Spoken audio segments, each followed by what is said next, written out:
O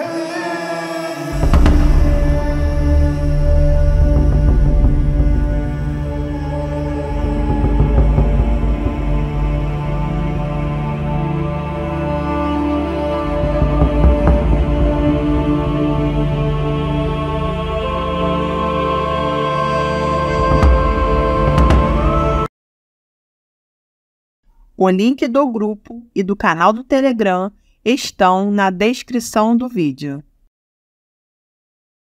Olá, meus amigos, bem-vindos ao canal Verdades Ocultas da Bíblia. E hoje vamos a mais um excelente vídeo sobre arqueologia e antropologia bíblica, especificamente da Canaã Antiga. Vamos falar sobre uma das grandes divindades do passado de Israel, a deusa Astarte, também conhecida como Astaroth. Esta deusa, que até ainda por volta do século 8 antes da Era Comum, encontramos elementos à sua adoração em Israel. Os principais deuses e deusas de Canaã, tomando por princípio a análise das fontes dos textos ugaríticos, tinham dois nomes.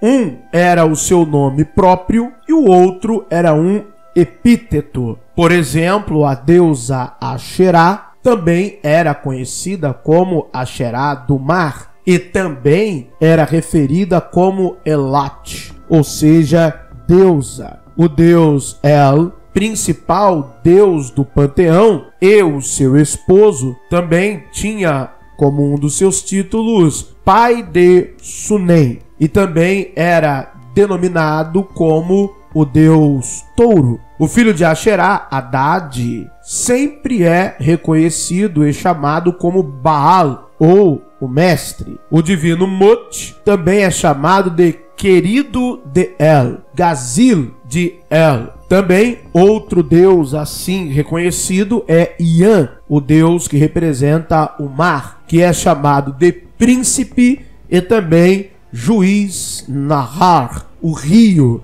Da mesma forma, a filha de Asherá parece ser chamada de Anat ou Astarte. Vamos entender isso melhor para a nomenclatura da deusa Astaroth, porque, de acordo com muitas fontes, são deusas distintas. Entretanto, quando analisamos os textos ugaríticos, iremos nos deparar com algumas situações.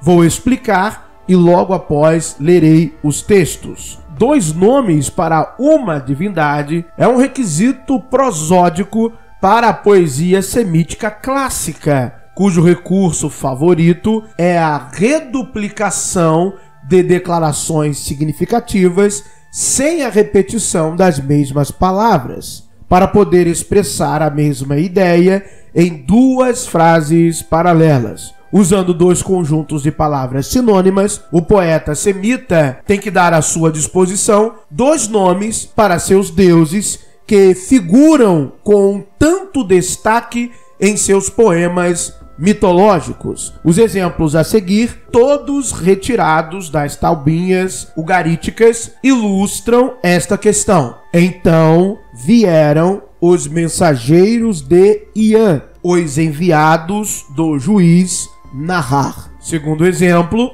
ela penetra no campo de El e entra o pavilhão do rei pai Shunem. Terceiro exemplo, e diga ao divino Mot, declare para o querido Gazir de El. Outro exemplo, ela clama por Asherá e seus filhos, para Elat e o bando de seus parentes. Da mesma forma, os nomes Anat e Astarte aparecem em posições paralelas, tornando provável que os dois nomes se refiram a uma e a mesma deusa. Exemplo, cuja justiça é como a justiça de Anat, cuja beleza como a beleza de Astarote. Tais refinamentos semíticos do estilo provavelmente foram perdidos pelos egípcios e assim lemos no 12º século antes da Era Comum, no papiro Heráclito de Net, o Grande, a mãe de Deus, exige que a Enéada, os 9 grandes deuses, se dirija assim ao Senhor de todos, o touro residente em Heliópolis, abre aspas, duplo 7 em sua posteridade, dê a ela, Anate e Astarte, suas 2 filhas. Outros documentos egípcios, alguns datados do 13º século antes da Era Comum, também mostram que Anate e Astarte eram aceitas na religião egípcia como 2 deusas separadas da guerra. Por volta da 18ª dinastia, Astarte havia se tornado uma deusa da cura no Egito, conhecida como Astar da Síria. Ramsés III chama Anate e Astarte de seu escudo.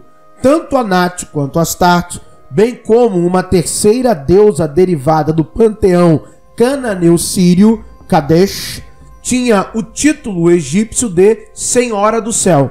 Uma estela egípcia erguida em Beisa, Palestina, no século XII antes da Era Comum, mostra um egípcio adorando a deusa Anate, Senhora do Céu, Senhora de todos os deuses. Dos 3, Astarte parece ter sido a mais popular no Egito. Ela tinha seus próprios sacerdotes e profetas, como Asherá tinha em Israel. Também em Moabe, o nome Astarte aparece com a omissão do final feminino, como Astar, e é acoplado a Quemosh, na pedra moabita de cerca de 830 antes da Era Comum. Astarte parece ter sido a consorte de Quemosh, o deus nacional de Moabe. Uma cidade cananita chamada Astarote ou Astarto, em Bassan, é mencionada em vários documentos egípcios do século XVIII antes da Era Comum. Adiante, bem como nas cartas de Amarna, que datam do século XIV antes da Era Comum. Em um período muito posterior, Astarte tornou-se a principal deusa de Sidom, substituindo Asherá. Quando essa transição ocorreu é desconhecido, mas por volta do século IV antes da Era Comum foi concluído, como pode ser concluído pelo fato de que, naquela época, os reis de Sidom também eram sacerdotes de Astarte, e suas esposas tinham títulos de sacerdotisas de Astarte. No entanto, a mudança não poderia ter ocorrido muito antes, porque um século depois do rei sidônio Esmunazar relata que ele e sua mãe construíram um templo para Astarte em Sidom do Mar, e chamam Adrim, 2 seções de Biblos. Em outras palavras, em seus dias, o culto de Astarte ainda se espalhava na Fenícia. A mesma inscrição do rei Esmunazar, que contém os detalhes acima, também nos diz o nome sidônio completo de Astarte. Era Astarte Shem Baal, ou seja, Astarte do nome de Baal. Astarte e Esmun, o príncipe sagrado, senhor de Sidom, foram denominados os deuses de Sidom. O nome Astarote, ou Astoret, do nome de Baal, ocorreu ao norte de Sidom mais de 1000 anos antes. É assim que a deusa, com toda a probabilidade Anat, é chamada em 2 passagens nas tabuinhas ugaríticas. Ok, meus amigos, nós estudamos as referências mais antigas que temos acesso até o momento sobre a deusa Astarte, Astarote, de fontes cananeias, fenícias e egípcias. A princípio era uma única deusa que, com o desenvolvimento da mitologia, ela se desdobra em duas deusas. E assim também falaremos sobre a deusa Anat. Muito obrigado por terem assistido a mais um vídeo no canal Verdades Ocultas da Bíblia. Que o verdadeiro Deus abençoe a todos.